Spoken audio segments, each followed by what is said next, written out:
Eu conheci ele lá no Egito, gente. Primeiro, graça e paz para todos vocês. Feliz Dia dos Pais, né? Eu também sou pai e é uma alegria estar aqui com vocês nessa manhã. Mas eu conheci o Dimas lá no Egito. Nós fomos participar de um retiro espiritual e foi no deserto, uma estrutura de uma igreja egípcia, algo assim, não é lindo como o de vocês, mas para estar no meio do deserto é sensacional. Só que lá o Dimas, ele era muito sério. Eu não conhecia esse lado assim do Dimas, sabe? E eu fiquei apaixonado pelo lado sério. E agora estou enamorado do lado romântico dele, né? Do lado descontraído, desse lado assim, tão humorístico, tão gostoso, né? É por isso que eu olho para vocês e está todo mundo sorrindo. Eu não sei se está rindo de mim ou se está rindo para mim. O que você acha, Dimas? Os dois. Então tá bom. Dependendo então do sorriso para mim, vai ser o tamanho da oferta. Meu nome é José Carlos, tenho 65 anos de vida, servindo a Deus por 62 anos, desde os 3 anos na casa do Senhor.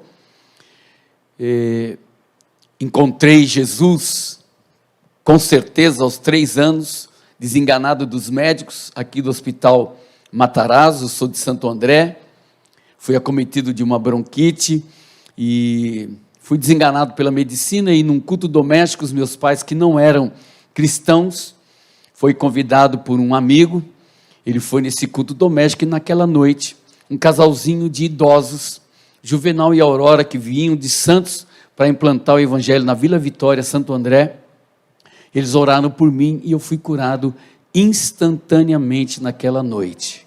Os meus pais se converteram e desde então nós estamos na casa do Senhor. Meu pai vivo hoje, com 98 anos de idade, morando em Indaiatuba, pode ter certeza, a mente dele é melhor do que a sua, ele sabe e guarda tudo na cabeça. Quando ele começa a falar comigo, você lembra de fulano? Eu falo, pai, pelo amor de Deus, eu não lembro dessa gente não. Ah, mas é porque... Então ele tem uma memória assim de elefante. Servimos ao Senhor, eu e a minha família, casado com a Cláudia, minha esposa. Agora, dia 17 de setembro, vamos completar 45 anos de feliz união conjugal.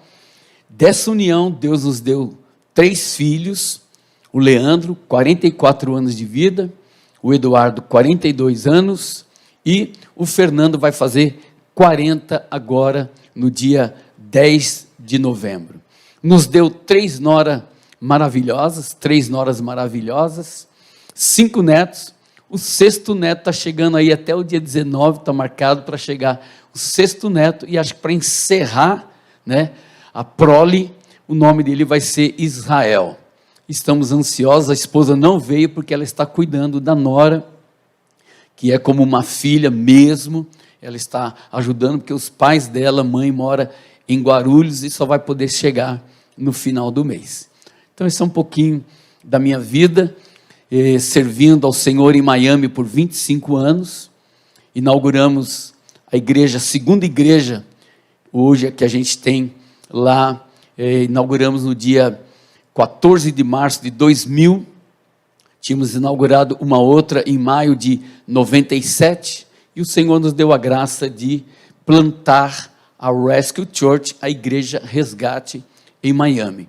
Hoje, para a honra e glória do nome do Senhor Jesus, meu filho caçula é o pastor da igreja em português, e o filho do meio é o pastor da igreja em espanhol, e o mais velho está abrindo uma nova igreja na cidade de Jacksonville. Quando você mudar para Jacksonville, procura a igreja Rescue Church lá em Jacksonville.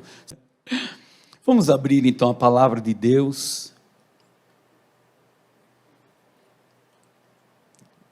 No livro de Gálatas, na carta de Gálatas, que Paulo escreve à igreja que estava em Gálatas, no capítulo de número 4, você pode abrir, você pode conectar, você pode se ligar aí na Bíblia, ou talvez até acompanhar no telão.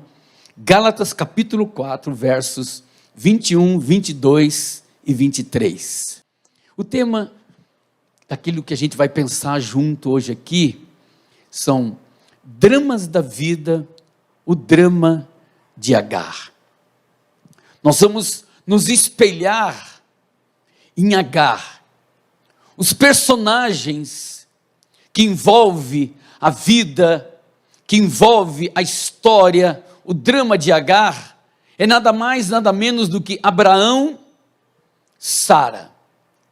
Um casal que tinha uma promessa de Deus sobre a vida deles.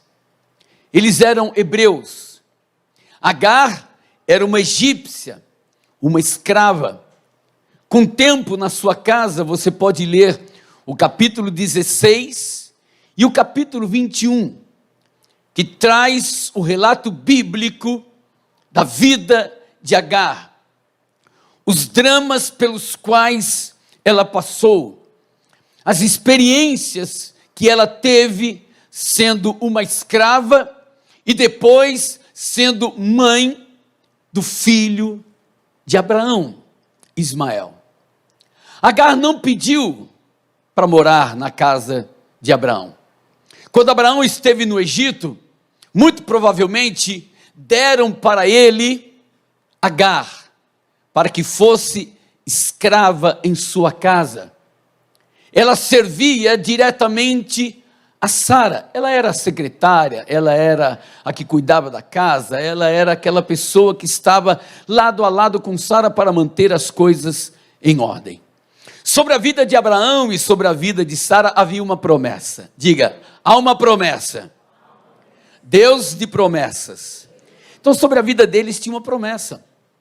No capítulo 12, Deus fala com Abraão, quando ele tinha 75 anos de idade, que ele seria pai de nações. Fala com Sara, que ela seria mãe de nações, de multidões.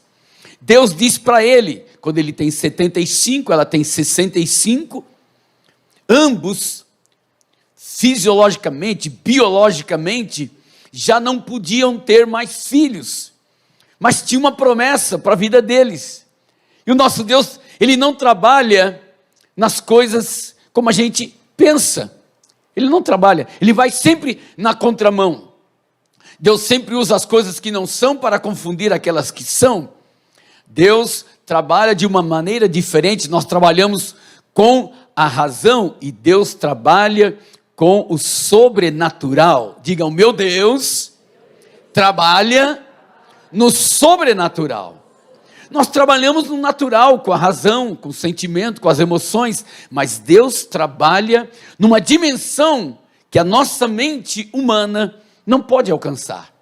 Pois bem, vocês serão tão numerosos quanto a areia do mar, as estrelas dos céus.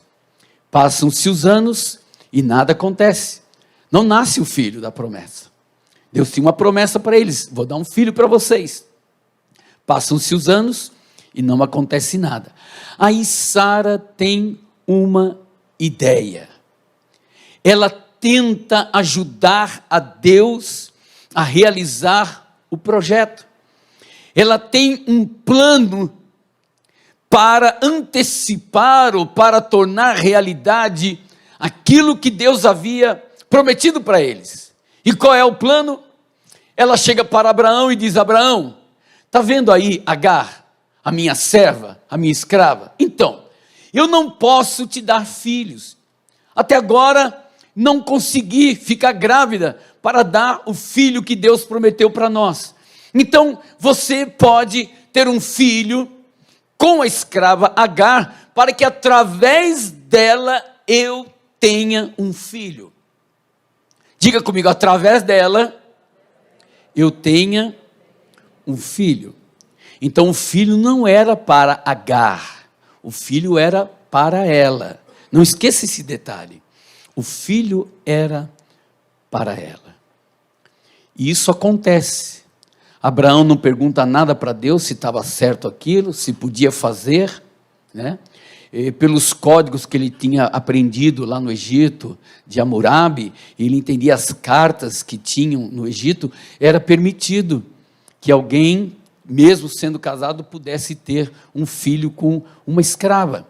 Então ele lembrou daquilo, não devia ter lembrado daquilo, dos códigos de Hammurabi, ele devia ter deixado aquilo para lá, porque o que regia a vida dele não eram os códigos de Hammurabi, não eram as cartas do Egito, ele estava debaixo de uma palavra divina, ele estava debaixo de uma autoridade divina. Quem regia a vida de Abraão, de Sara, não era outro senão o Deus Todo-Poderoso, o Deus que tem poder para fazer, o Deus Criador dos céus e da terra. As leis que regiam a vida de Abraão não eram as leis do Egito, mas ele aceitou. Agar ficou grávida. E nós vamos ver algumas coisas muito importantes aqui. E a primeira coisa, não tente ajudar a Deus naquilo que Ele tem que fazer. Diga comigo, meu trabalho é crer, o de Deus é fazer. Não antecipe as etapas, não pule etapas, não apresse o processo, deixa Deus trabalhar. Dói quando está demorando, dói, mas eu quero dizer para você hoje, que quando está demorando, é porque Deus está caprichando no pacote, está caprichando no presente, está caprichando na realização da promessa. Então, não se desespere, fica tranquilo, deixa Deus agir. Quando a gente tenta ajudar a Deus, quando a gente tenta dar uma mãozinha para Deus, eu estou dizendo para Ele, Deus, o Senhor não está suficientemente capaz de cumprir a promessa. Eu estou meio desconfiado do Senhor, está demorando, não está acontecendo. Por exemplo, isso é muito simples. Isso é muito simples, você oferta, você dizima e não está acontecendo nada. Aí o diabo vem e assopra no ouvido, para com isso, não está acontecendo nada. Você está plantando e não está colhendo. Gálatas diz que tudo que você plantar você vai colher, tu não está colhendo nada, essa história não está bem contada. Então a gente interrompe um processo. Eu venho aqui hoje em nome do Senhor Jesus dizer, não interrompa o processo que Deus estabeleceu na sua vida. Você que está orando, continue orando. Você que está dizimando, continue dizimando. Você que está ofertando, continue ofertando. Não pule etapas, não interrompa o processo de Deus. No tempo certo, Deus cumprirá a sua palavra e você se alegrará com aquilo que Deus vai fazer na sua vida. Quem recebe essa palavra aqui em nome de Jesus? Amém? A gente aprende algumas coisas com Agar. Aprendemos com Agar que Deus nos dirige. Aprendemos com Agar que Deus nos encoraja, que Deus faz promessas. Aprendemos com Agar que Deus está presente em nossa vida. Diga comigo, Deus dirige, Deus encoraja e Deus está presente. Isso é tão bom saber que Deus está presente. E Ele está presente porque Ele está vivo. Diga assim, o meu Deus está vivo. E porque Ele está vivo, eu posso crer na segunda-feira. Eu posso crer na terça. Eu posso crer na quarta, na quinta, na sexta, no mês de agosto, setembro, outubro, novembro, dezembro, 2023, 2024, porque Ele vive, eu posso crer no amanhã. O Deus de Agar, uma egípcia, eu olho para a história de Agar, o drama dessa mulher, e vejo no Velho Testamento a graça de Deus. A maravilhosa graça de Deus. Eu olho para o capítulo 16, o capítulo 21, e enxergo Jesus nos versículos do capítulo 16, do capítulo 21. a graça, a superabundante graça. Nós só estamos aqui por causa da graça, a misericórdia, a compaixão de Jesus, esse Deus tão amoroso, esse Deus tão presente. Por isso que com Agar a gente aprende que Deus dirige, que Deus encoraja, que Ele faz promessa, que Ele está presente na nossa vida. Talvez a tua situação seja muito semelhante à de Agar. Agar não pediu para morar na casa de Abraão, Agar não pediu para ter um filho com Abraão, ela agora está grávida, a barriga está crescendo, e Sara, que teve a ideia, que sugestionou para Abraão, agora está com raiva. A barriguinha de Agar está crescendo, e é normal o pai ir lá e passar a mão na barriga da esposa, que está grávida, colocar o ouvidinho para ver se escuta o bebê, ficar olhando para ver quando o bebê se mexe. É incrível aquilo, né? O bebê se movimentando, você fala, meu Deus, que coisa. E Agar está nesse momento. E Sara ficou enciumada, com raiva, e agora ela começa a perseguir Agar. Então Agar sofre rejeição, abandono, ingratidão, decepção, discriminação. Ela vai passar por escassez, ela vai sentir medo, e ela vai até perder a visão, porque a luta se torna tão grande para ela, o problema se avolumou tanto, a perseguição de Sara em cima dela é tão violenta, que ela não aguenta. E Agar vive 2 momentos. Agar vai 2 vezes para o deserto.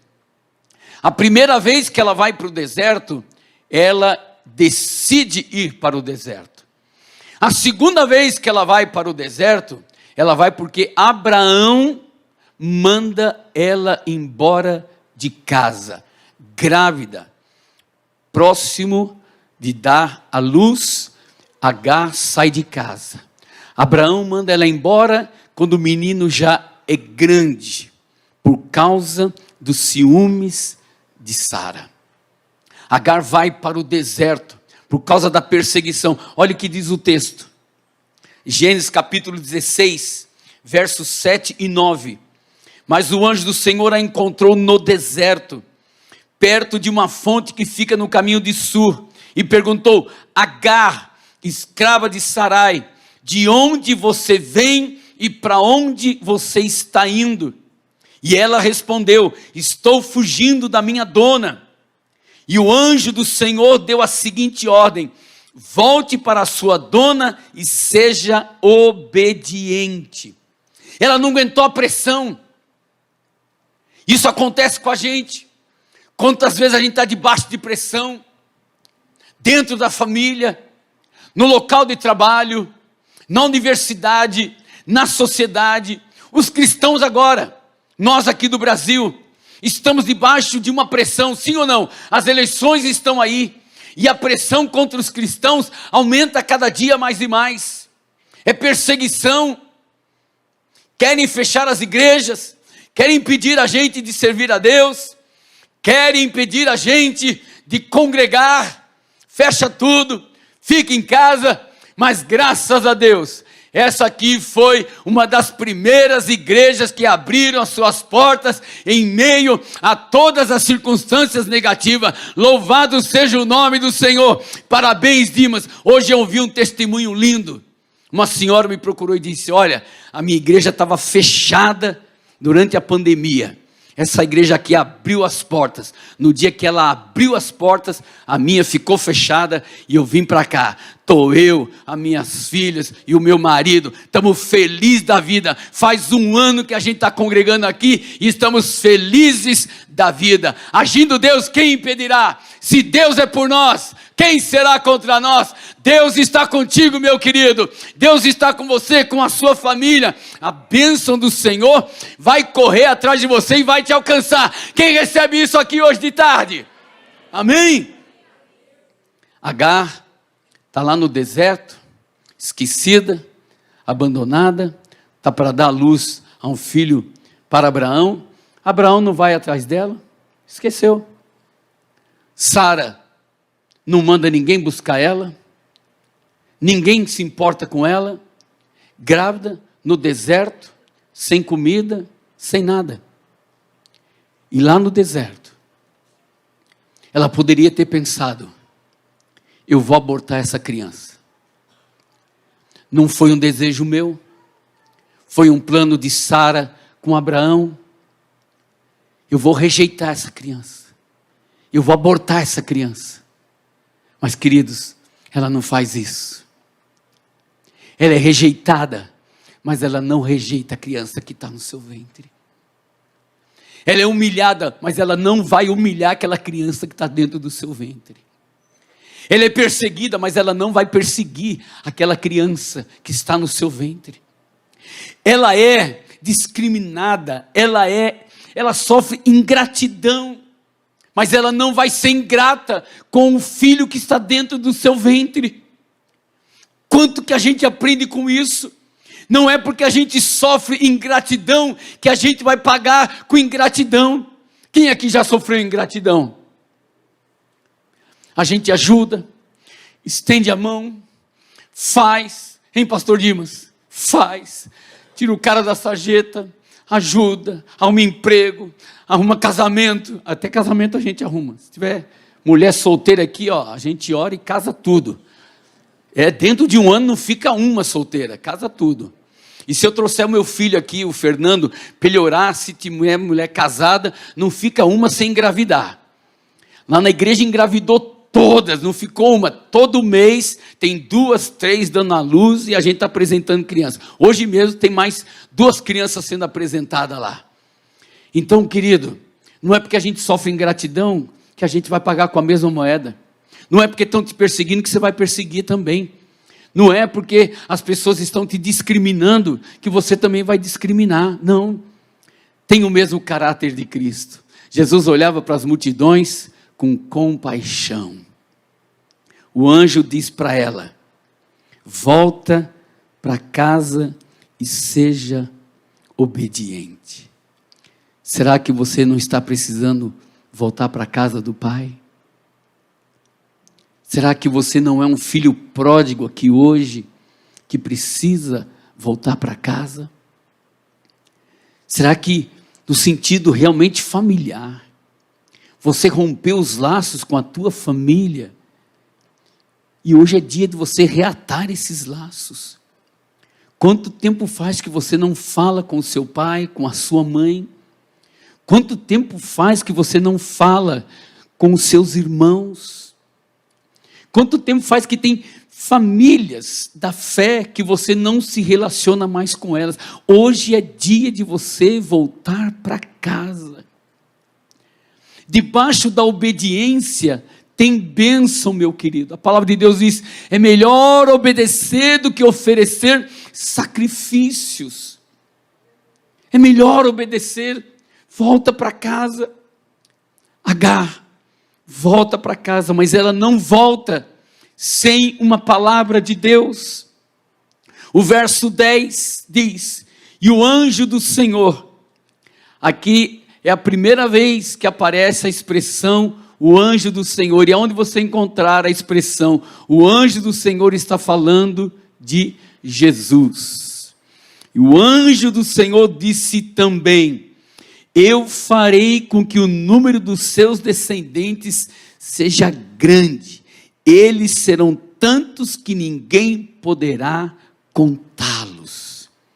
Ela volta para casa, mas volta debaixo de uma promessa.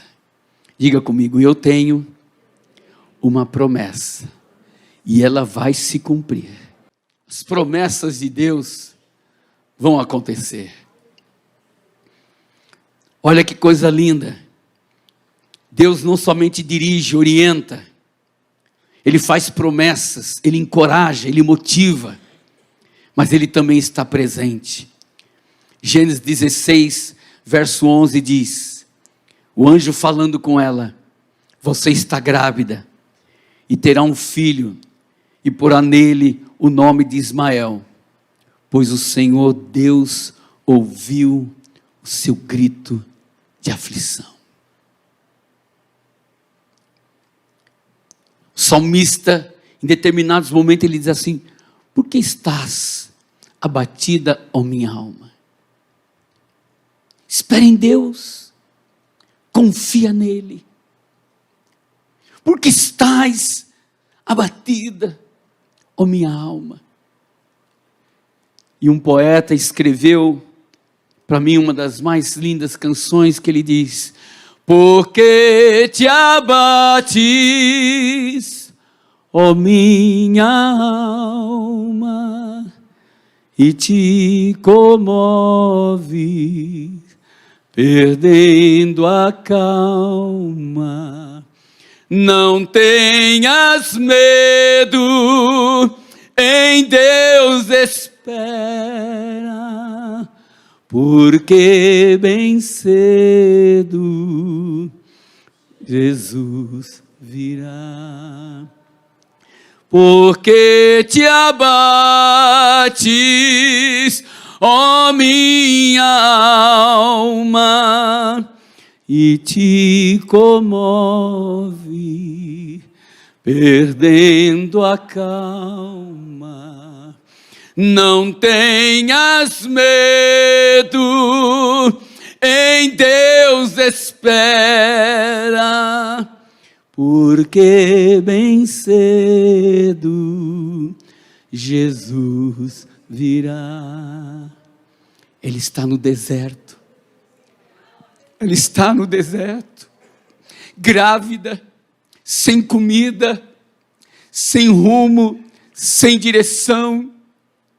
E o anjo diz: Deus ouviu o teu grito de aflição. Deus ouviu o teu clamor. Deus ouviu o teu choro. Deus está dizendo para nós que ainda que não emitamos nenhum som, que seja um grito da nossa alma, Ele está com os seus ouvidos abertos. Isaías 59 diz: as mãos do Senhor não estão encolhidas. Oh, aleluia! Você pode sentir a mão de Deus estendida sobre você? Eu posso ver a mão de Deus estendida nessa igreja. Cada detalhe que eu olho, eu vejo a mão de Deus estendida nessa igreja. Eu olho para vocês e eu vejo a mão de Deus estendida sobre vocês. O rosto de vocês brilha como o rosto de Moisés. Há uma glória de Deus nesse lugar. Há uma unção de Deus nesse lugar. Aleluia. Há poder de Deus nesse lugar. Há poder de Deus sobre a sua vida. A mão do Senhor não está encolhida para não abençoar, e nem os seus ouvidos tapados para não ouvir. O que você tem para dizer para Deus hoje? Qual é o grito da tua alma? Qual é o grito da tua aflição? Deus está ouvindo tudo isso. Eu vejo nesse texto que Deus não somente está presente, Deus vê, Deus sabe, Deus ouve. Diga comigo: meu Deus, Ele vê, Ele ouve, Ele sabe. Ele sabe quando você está chorando de alegria, Ele sabe quando você está chorando de tristeza. Digo: meu Deus, Ele ouve, Ele sabe e Ele vê. Se você se esconder no mais profundo dos mares, até ali a mão de Deus te alcançará. Se você subir nos mais altos montes e lugares, até ali a mão de Deus te alcançará. Não tem como fugir desse Deus, gente. Quem já tentou fugir de Deus sabe como é que é. Eu tentei fugir de Deus muitas vezes. Sabe o que acontecia? Me dava mal. Toda vez que eu tentei fugir do chamado de Deus, do propósito de Deus, da missão de Deus para a minha vida, deu errado, deu ruim. Mas hoje não vai dar ruim para você. Não vai dar errado. Você pode se colocar de pé. Quando a gente olha para o texto, lá no capítulo de número 21, a palavra do Senhor diz assim no verso 17: Deus ouviu o choro do menino, e lá do céu o anjo de Deus chamou Agar e disse: por que você está preocupada, Agar? Não tenha medo, pois Deus ouviu o choro do menino aí onde ele está. No primeiro deserto de Agar, Deus pergunta para ela: o que você está fazendo aí? Foi o deserto que ela escolheu. No segundo deserto que ela foi mandada embora, o anjo do Senhor pergunta para ela: por que você está preocupada? Por que te abates, minha alma? Por que está chorando? E tem uma canção que tem mexido demais comigo nesses dias, e antes de orar com vocês, eu queria compartilhar ela. E ela tem muito a ver com tudo isso que a gente está vivendo nesse momento, com toda essa palavra.